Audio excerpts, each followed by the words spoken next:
슬플 때 위로받고 기쁠 때 감사드리는 인생 찬양입니다. 네, 아직 2021년도라는 단어가 낯설게 다가오는데요. 벌써 한 달이 지났고 이제 2월을 맞았습니다. 우리 곽대선 목사님 2021년도 한 달을 산 소감에 대해서 말씀해 주실 수 있으세요? 네, 한 달을 산 사람으로서 참 시간이 빨리 간다고 느꼈습니다. 네. 2020년도도 팬데믹으로 인해서 좀 모든 것이 정체된 가운데 시간은 빨리 지나갔어요. 근데 올해도 좀 비슷한 그런 분위기로 빨리 지나가지 않을까 생각합니다. 하지만 하나님께서 우리에게 이 상황 가운데서도 허락하시고 또 우리에게 맡기신 일이 있기 때문에 저희가 말씀과 기도로 깨어 있으면서 또 하나님을 열심히 섬겨야겠다. 좀 그런 생각을 해보았습니다. 네, 저도 벌써 눈 깜빡하니까 2021년도 2월에 다가와 있는 것 같더라고요. 아직 저희 교회 성도님들에 비하면 저는 40km의 속도로 날아가고 있기 때문에 그렇게 빠른 것 같지는 않은데, 그럼에도 불구하고 싹 지나간 것 같은 느낌을 받았어요. 그러면서, 맡은 바 계획한 일들도 최선을 다해서 이루어야 되고, 그곳이 가정이든 교회이든 어느 곳에 있든지 최선의 삶을 살아야겠다라는 생각들을 다시 한번 해보게 되었습니다. 2021년도가 시작하면서 감사하게 성도님들께서 신청곡과 간증을 보내주셨는데요. 그 인원수가 계속해서 늘어나고 있어요. 어제도 전화를 받았는데 인생 찬양 잘 듣고 계시고 그분께서 간증과 곡을 보내주셨는데요. 이렇게 보내주시면 저희가 함께 사연도 소개하는 시간을 갖도록 하겠습니다. 네, 많은 성도님들 참여 감사드리고요. 이 시간을 통해서 하나님께서 개인에게 주셨던 은혜가 많은 분들에게 전달되기를 소망합니다. 배목사님, 그러면 오늘 소개해 주실 찬양은 어떻게 되죠? 네, 오늘 먼저 제가 사연을 소개시켜 드릴 텐데요. 이번 사연 역시 익명으로 보내주셨어요. 제가 한번 읽도록 하겠습니다.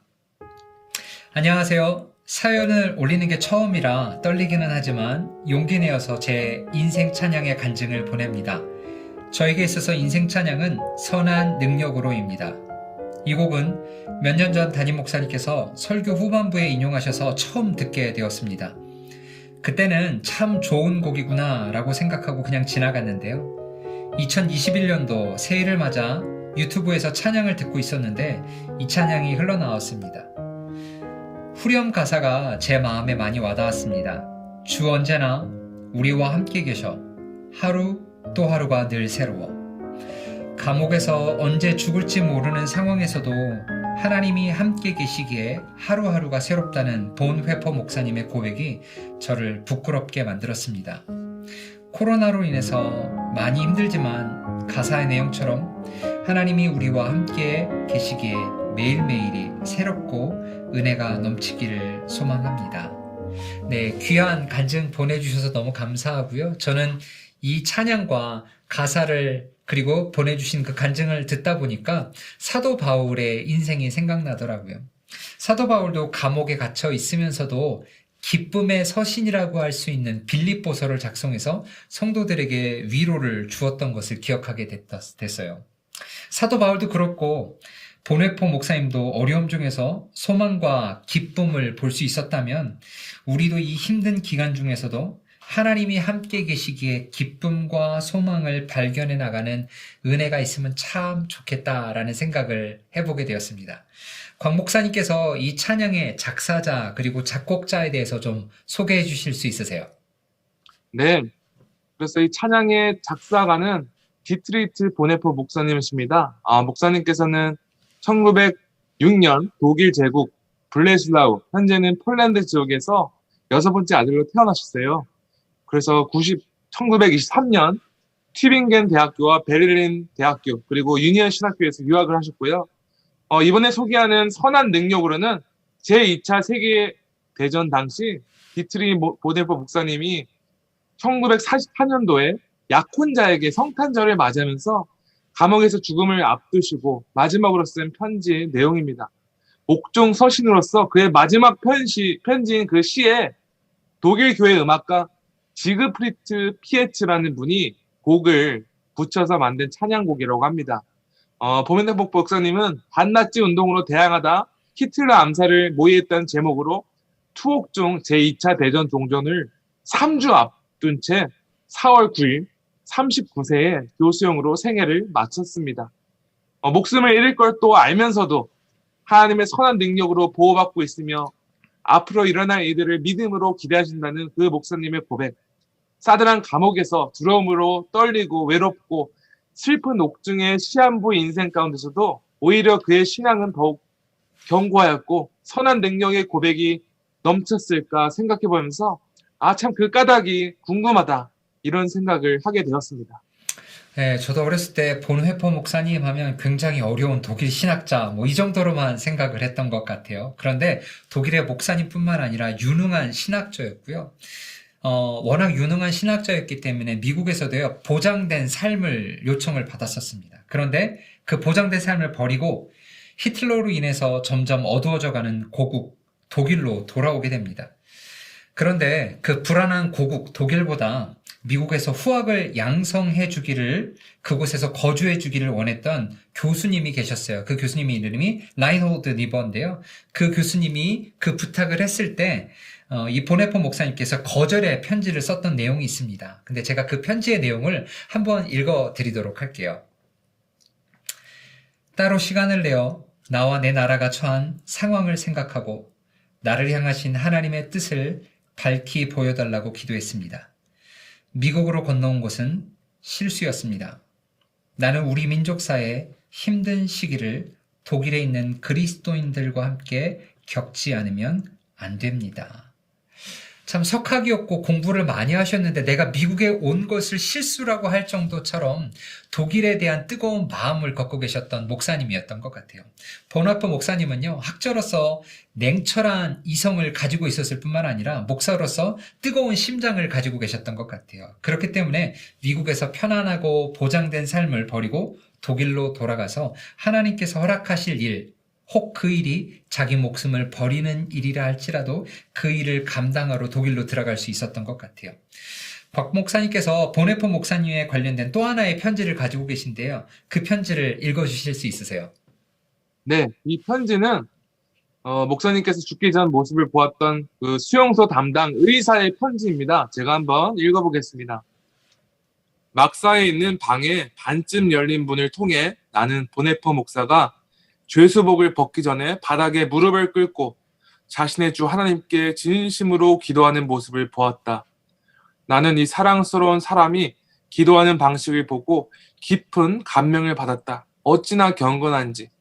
하나님이 그의 기도를 들어주셨다고 확신할 정도였다. 그는 형장에서 다시 짤막한 기도를 드린 다음 용감하고 침착하게 계단을 밟고 교수대에 올랐다. 그리고 몇 초 뒤에 죽었다. 지난 50년간 의사로 일하면서 그토록 경건하게 죽음을 맞이한 사람을 본 적이 없었다. 피셔 휠스트롬. 전 참 이 목격담을 읽으면서 참 어떻게 그렇게 마지막 순간, 또 그 감옥에 있는 순간을 또 죽기 바로 전에 그렇게 담대히 생을 맞이할 수 있을까, 좀 많이 뭉클했고요. 좀 감동이 되었던 것 같습니다.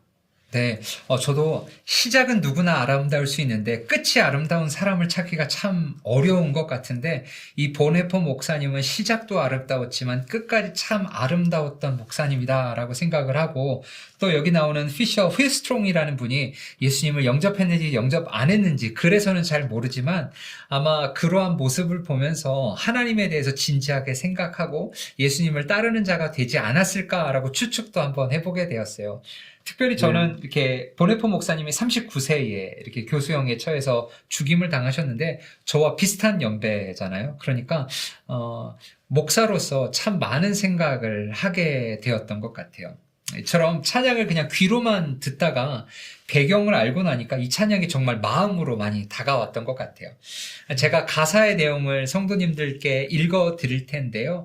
그것을 들으시면서 이 배경에 대해서 한번 생각해 보시고, 그리고 나의 삶 가운데 오시는 하나님에 대해서도 좀 같이 묵상하는 시간이 되었으면 좋겠습니다. 제가 가사를 읽어 드릴게요.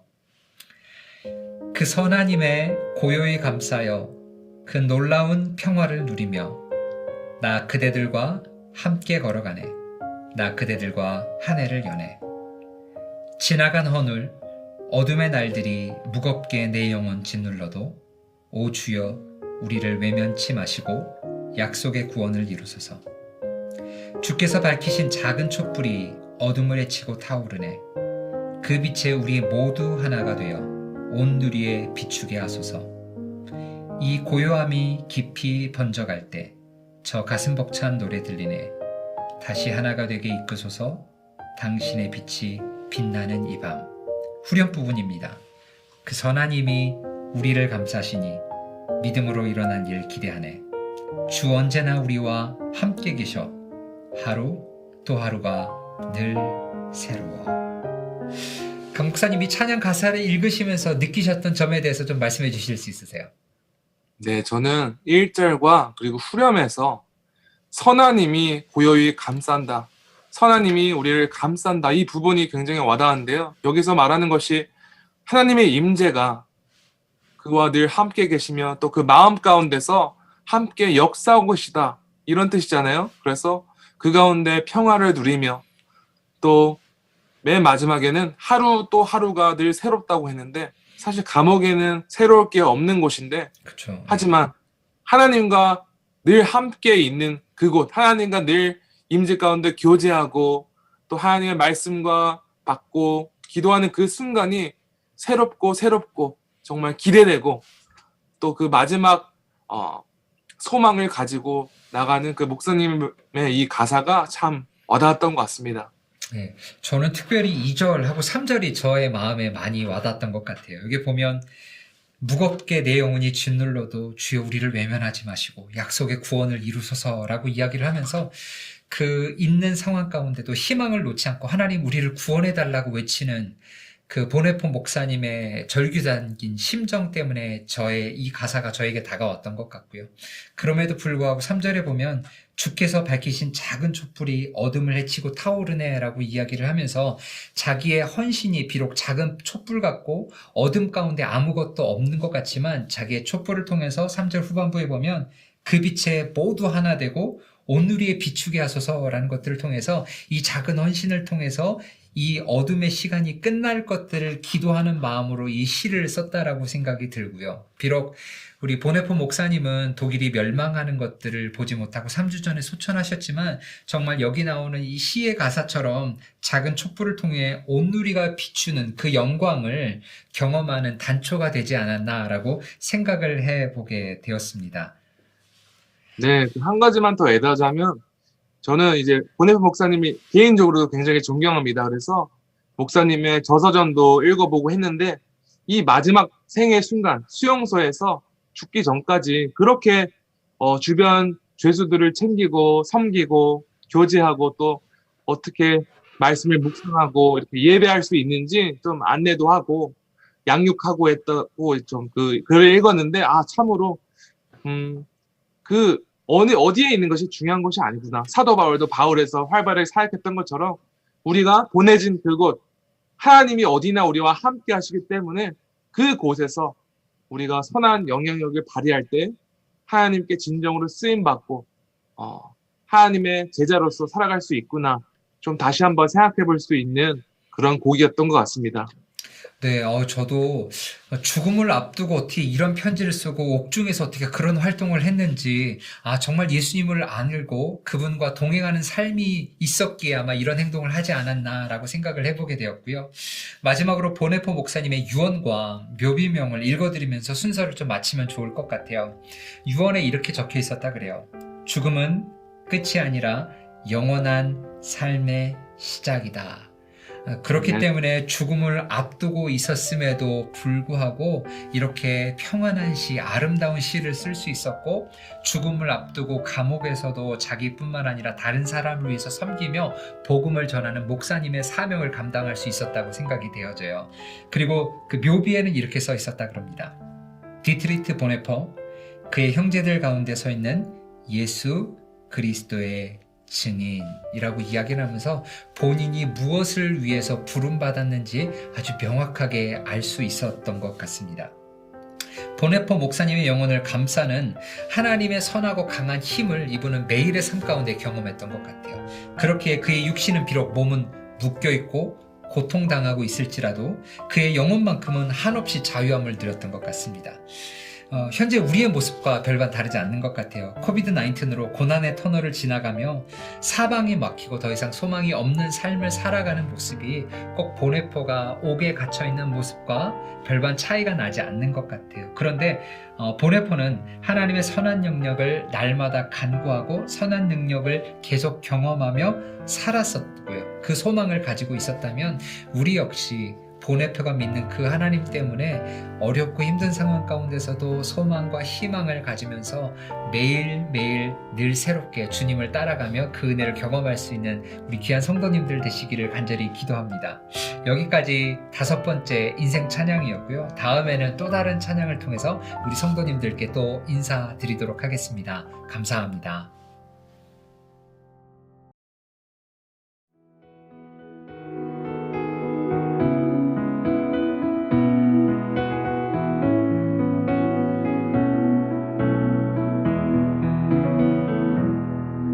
그 선한 힘에 고요히 감사여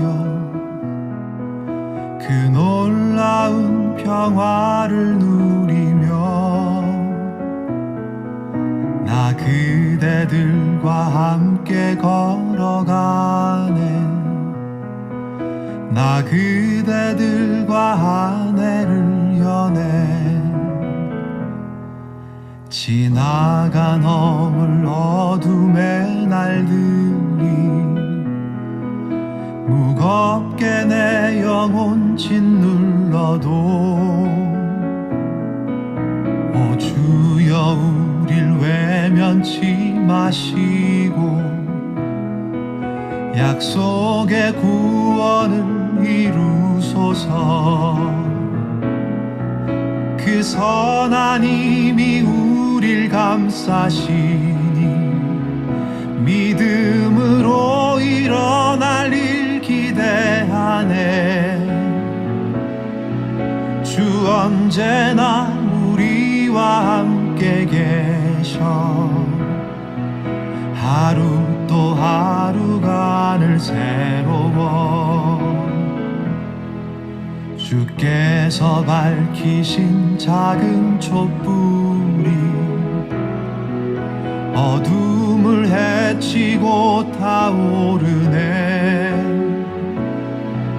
그 빛에 우리 모두 하나 되어